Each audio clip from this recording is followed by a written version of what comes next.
మహాశివరాత్రి రోజే ఈ సృష్టికి మూలమైన ఈ మంత్రం పుట్టిందని మీకు తెలుసా?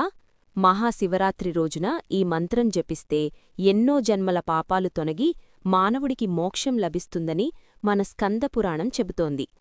వాయుపురాణం మరియు శివపురాణంలోని విద్యేశ్వర సంహిత ఆధారంగా సృష్టి మొదలయ్యే ముందు శివుడు నిరాకారంగా, నిశ్శబ్దంగా ఉన్నారు. సృష్టి మంచికోసం శివుడు తననుంచి 5 ముఖాలను సృష్టించారు. ఆ 5 ముఖాలనుంచి 5 అక్షరాలు పుట్టాయి.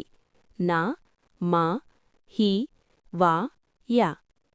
ఆ క్షణంలో ఆకాశమంతా ఒక మహాశబ్దం వినిపించింది. అదే ఓం ప్రణవనాదం.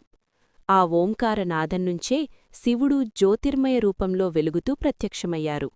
ఆ నాదం వినబడిన రాత్రే మహాశివరాత్రి.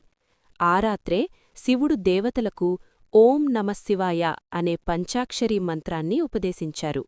అప్పటినుంచి మహాశివరాత్రినాడు ఈ మంత్రాన్ని జపిస్తే మనకి జన్మజన్మల పుణ్యం లభిస్తుందని అంటారు.